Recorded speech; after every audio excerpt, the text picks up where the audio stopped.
for her work.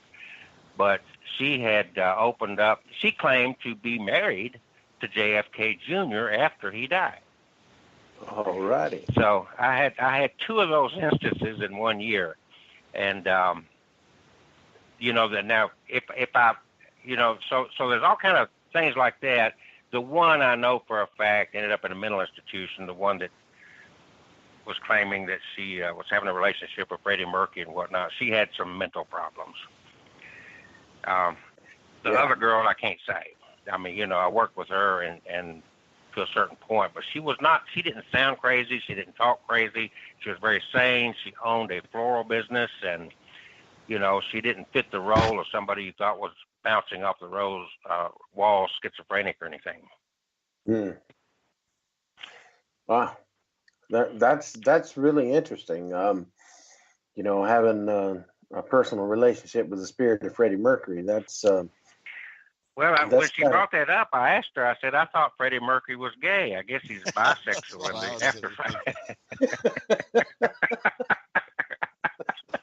So, I guess you said say what you want to, but my thought was, sir. I guess in the afterlife you can swing both ways. I guess so. I guess so. I do think what I know of Freddie Mercury. I do think that most of his relationships were women. He just was bisexual, and then to a couple of guys.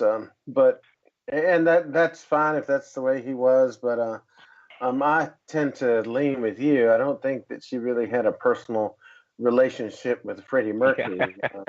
No, she did raise my blood pressure, though. Okay. I'll give you that much.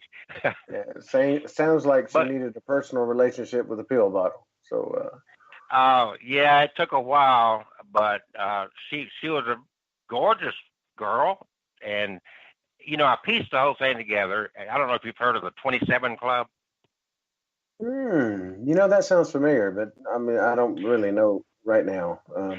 All these entertainers like Janis Joplin, Jimi Hendrix, Cobain? What is his name? Mm-hmm. They all died at age 27. Okay. So they call it the 27 Club. And interestingly enough, and I find out that this girl, who was a very talented girl, and that she was turning 27.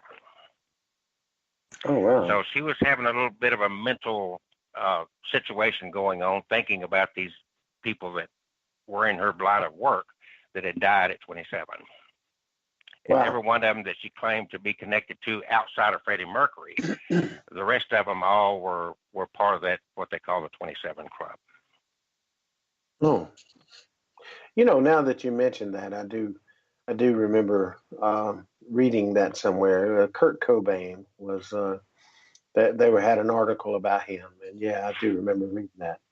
That stuff's pretty interesting as far as in the paranormal sense. Now, if I could, and I'm anxious to hear Paul. I'm sorry, but no, we're going to get to Mr. Paul in just a minute. Yeah, but I want to tell you one more story that is the most, to me, mind-blowing experience of my life. And it's not really ghost-related, but let me tell you the story. And okay. Then I'll get your feeling on it. Both you guys, you got any input on this story, because it happened maybe about 15 years ago, but it's still so clear in my mind, I just never can forget it. Early in my life, I'd had a relationship with this girl named Pam. And it lasted, 5 years or so, and then we went our separate ways. She went to Charlotte, North Carolina, and married somebody, and I was in Nashville and married somebody, and hadn't stayed in touch forever. I home officed up in Nashville, and middle of the day, I'd gone to the Walmart, which happened to be on Charlotte Avenue in Nashville, broad daylight, and I'm walking out of the store, had already finished doing my shopping, and up through the parking lot comes this woman that looked like Pam. And she was of a German descent, and her family had this little deformity in their ear, so it just really struck me that this had to be Pam. But I couldn't get her attention, and she disappeared into the store. So I just shrugged it off. We've all got a double or whatever. My office number had been the same for years and years and years. I had no way of contacting her. But when I got back to my home office within 15 minutes, my office phone rang, and the voice on the other end said, "Kelsey, this is Pam." I said, "I thought I saw you today."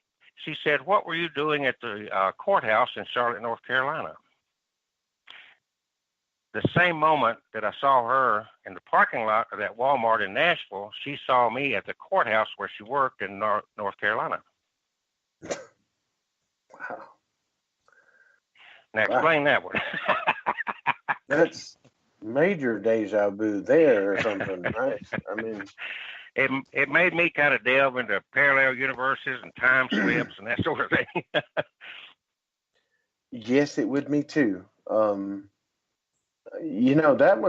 one's a hard one to fathom. To even, how could that be, right? I mean, maybe I had no idea where she was or where she worked, and certainly had no way to get a hold of her. When a woman remarries, they change their name, and hadn't even thought about getting a hold of her. I was easy to get a hold of because my office number had remained the same for years and years. And yeah, I just, that one was like a mind blower to me. I still, it's like I've talked about it to people, and I get no answer. Well, I can't shed any light on that. How about you, Mr. Paul? What do you think about that? Well, that's definitely, I've never heard that before. That's unusual.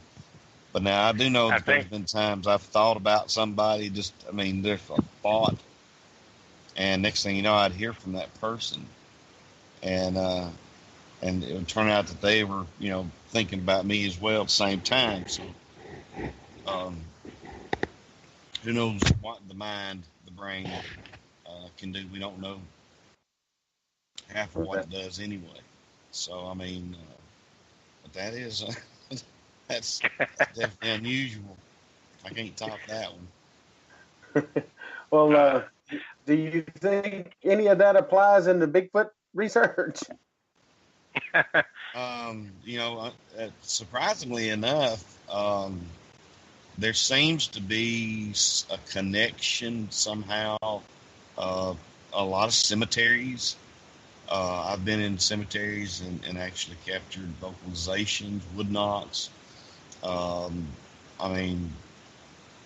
seen dark figures move from tree to tree. Here in Alabama in Bankhead National Forest, man, there's cemetery everywhere you step. And one of the cemeteries that actually I get a lot of response from is near one of my research areas called Wolf Pen Cemetery, and there's about 20 some odd 30, maybe 30 graves, and only 4 of them are adults. The rest of them are children. Oh wow! Yeah, so that's the only thing I can say that's kind of in the paranormal field that I can't really. And I've seen the orbs, big blue balls that just will pop up out of nowhere in the bottom of a hollow and look like somebody walking with a lantern, and then just all of a sudden shrink to just a tiny little ball and disappear. And then next thing you know, it pops up on a ridge top. And I've had all kind of, like I said, I've been doing this 11 years, and so I've traveled all over the country, and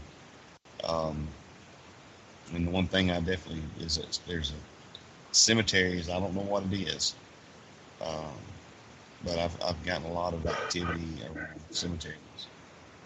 Could I ask a quick question, Paul? Sure. Do you use any thermal imaging in what you do? Yes, sir. I have. I've amassed probably about $10,000 worth of equipment over the past decade, and I currently use the FLIR E5.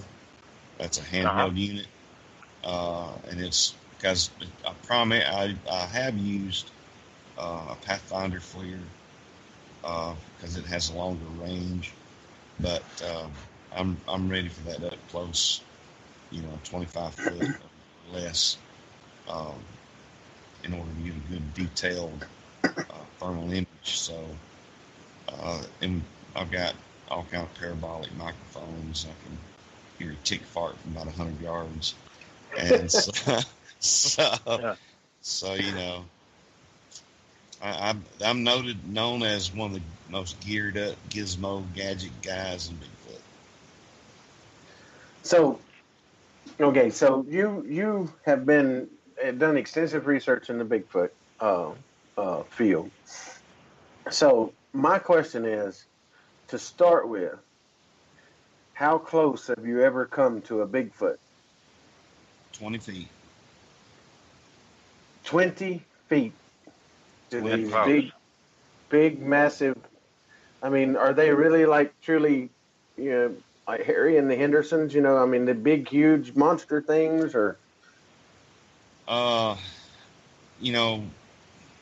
when I make that statement, 20 feet, a lot of people just kind of go, yeah, right. You've been 20 foot of a Bigfoot, and yeah, multiple times.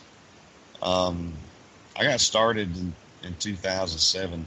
I'm a deer hunter. I've been deer hunting all my life, and I had a 3,000 acre hunting club in Franklin County, Alabama, and I had been hunting it for 25 years.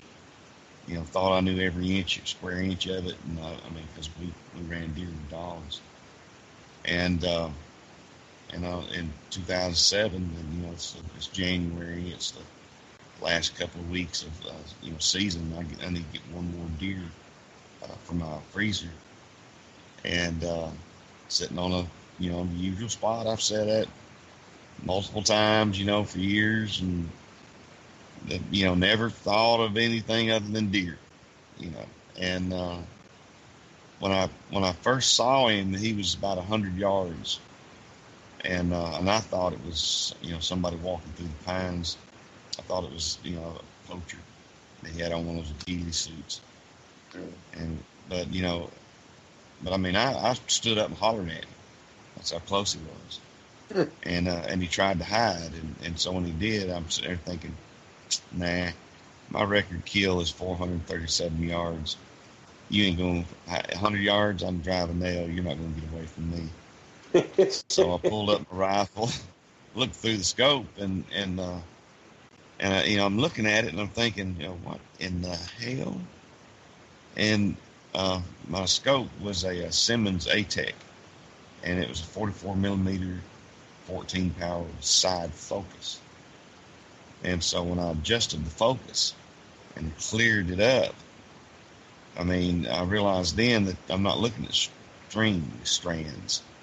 I'm looking at hair hanging off the forearm, and it's draped at about 4 inches long. Maybe, it's hard to tell from 100 yards, but I'm just guessing at that. And when I saw the hair, I was kind of just puzzled. What is that? And took a few steps forward, pulled up for the third time, and just kind of focused on it, because when he tried to hide from me, he squatted down next to a loblolly pine, about an 18-year-old pine, and that in a thicket that had just been thinned. And those pines are usually about 12 inches in diameter. And I just kind of focused on his hand, because he's holding on to it with his left hand. And I realized that hand's almost circumference around that tree. And his thumb is about the size of a sausage, it's just huge. And he's moving it up and down. You can tell he's nervous. But then he just kind of starts to back up into the backdrop, I guess, or it was starting to get dark. He just vanished. So I grabbed up my stuff, went home, and threw a fit, because I thought, poachers are in there on the hunting club land. Well, I go back a couple of weeks since the last weekend season. I'll go back because I need that one more deer. And I'm sitting in the same spot. And it's about a 250-yard shot, which is money in the bank. And I look up at it's on a 500 kV power line. And at the top of where I'm sitting, at the top of that 250 yards is a tower. And so the reason why I like that spot